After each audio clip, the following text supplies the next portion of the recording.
Bloody Butcher, Crimson Crush, Gardener's Delight. Just a few of the names of the plants we're talking about today, and that is tomatoes. Today we're talking about tomatoes. I'm going to tell you what I do with tomatoes, how I grow them, and what I do is not necessarily the right way. It's not even the only way, it's just my way. So the first thing you need to do, decide what seeds you want. Now tomatoes come in thousands of varieties.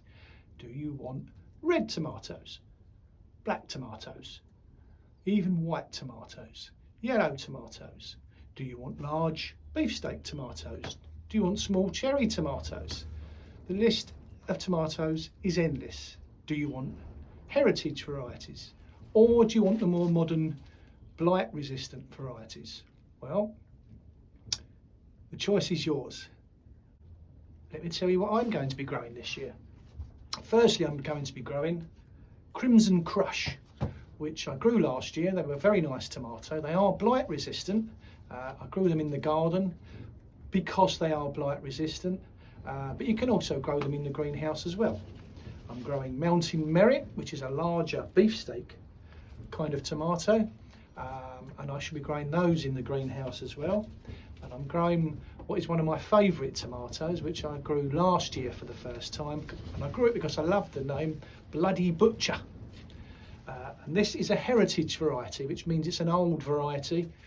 It's not a modern F1 variety, and it doesn't really have any significant blight resistance, so that will definitely be growing in the greenhouse, and the fruits of these are absolutely delicious. And I may be growing a tomato called Gigantamo as an experiment this year, and I believe they grow to be quite a size. We'll see what happens. I'm also growing some cherry tomatoes, and cherry tomatoes are the small tomatoes, the small sweet ones, the ones that when you eat them, they're normally the first tomato of the summer. Oh, they're gorgeous. So I'm growing Solano, which is a modern F1 variety and does have blight resistance, and I grew these outside last year, and the plants produced hundreds of small, really sweet fruits. And I'm going to be growing Gardener's Delight because, well, they're an old heritage variety, they're an easy tomato to grow, and we should just give them a go, see what happens. So that's what I'm growing this year. You now need to decide what seeds are you going to get to grow yourself. Interesting tomato fact. Did you know that the word tomato comes from an Aztec word, tomatal, and tomatal means plump thing with a navel? I think I'm part tomato.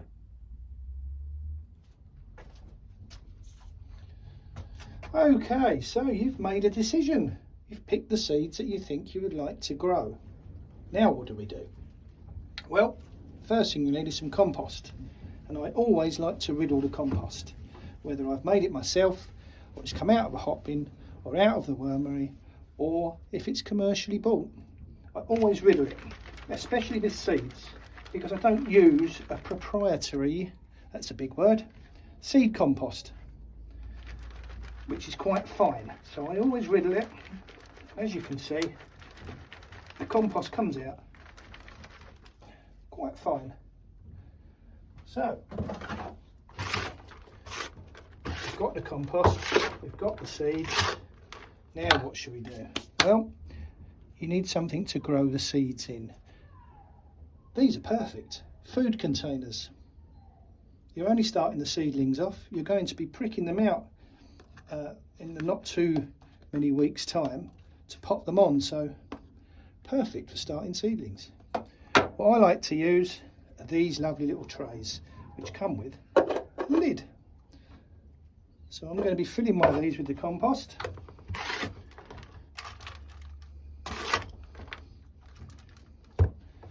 Not too much. Flatten it down a little bit. Get some water on. And again, I I just use a simple water bottle with some holes pierced in the top. Easy. Take your seeds. In this case I'm going to be showing you my Gardener's Delight seeds and what I do with them. It's pretty much the same process with all of the tomato seeds. If I can open the packet, and as you can see, these seeds are very small. So as they're quite small, they don't need to be planted very deep. So let's sprinkle a few on. Don't make the mistake I made when I first started growing tomatoes.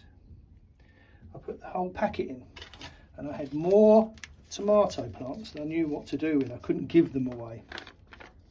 So just a few seeds, as you can see. Sprinkle over the top, some more compost over the top, just a light covering. Flatten it down. There we go. Nothing too complicated or difficult about that. I like to keep it all faff free. Don't forget, put a label in. Write on the label what the variety is and the date you sowed it. Pop it in the top. Done. Lid on.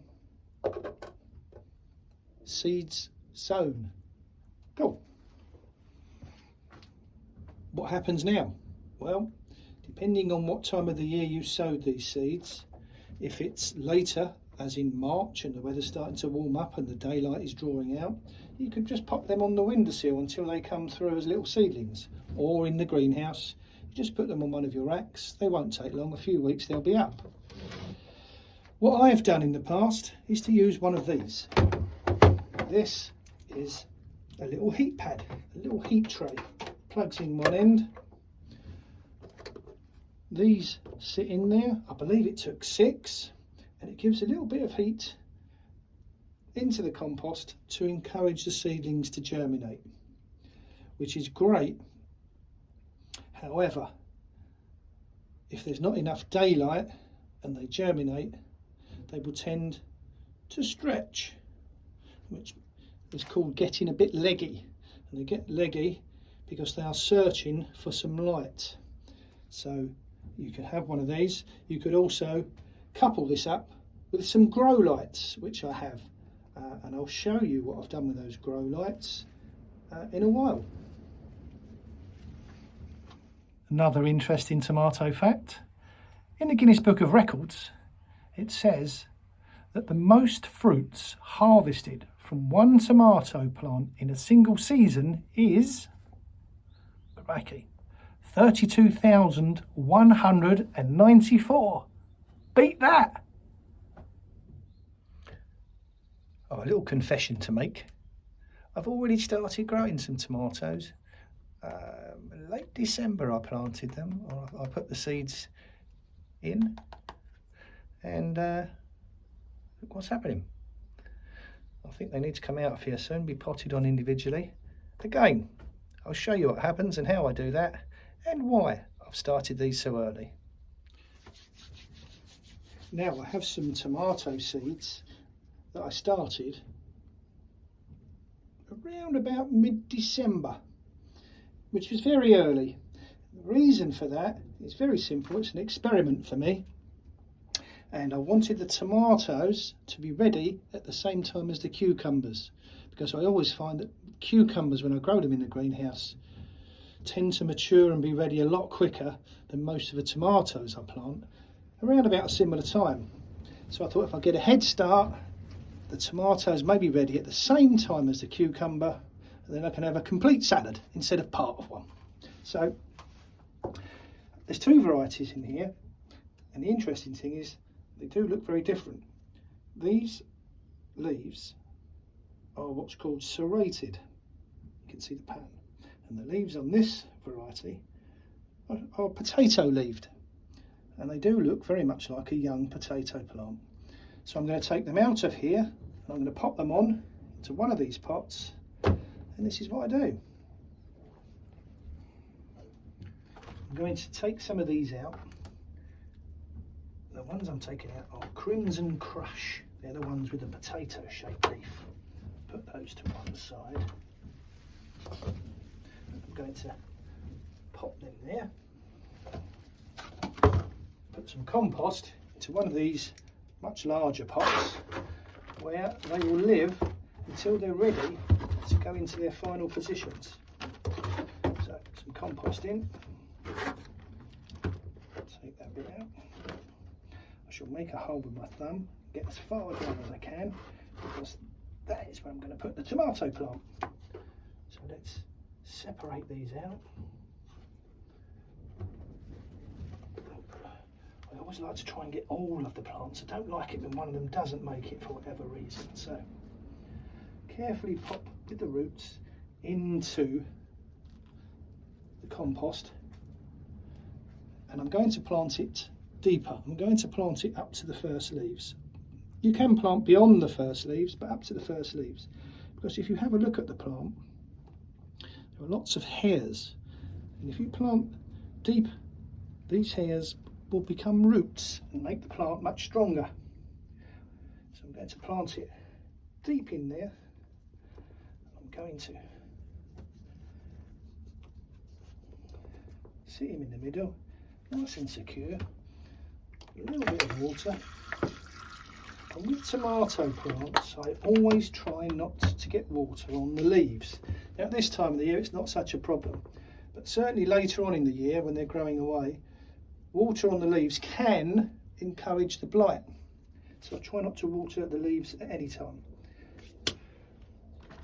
Label up what the plant is, pop it to one side, and we'll do the same with all these. And there we have it. A few tomatoes that I started early as an experiment. Let's see what happens. I'm going to take them indoors where it's a bit warmer. I'm going to put them back under the grow lights to keep them with enough daylight, because at the moment it's still February, although the days are drawing out, there's still not quite enough daylight, and I don't want them to start stretching and going leggy and becoming weak plants. So they'll go back inside and we'll have a look at them in about 6 weeks. And we're back indoors now, where the seedlings are all safely tucked up under the grow lights, and this is where they'll live for the next few weeks until they're ready to plant back out in the greenhouse and hopefully grow into strong plants. And there we have it. That's how I start my tomato seedlings off. I've enjoyed talking with you, so until next time, take care. Bye.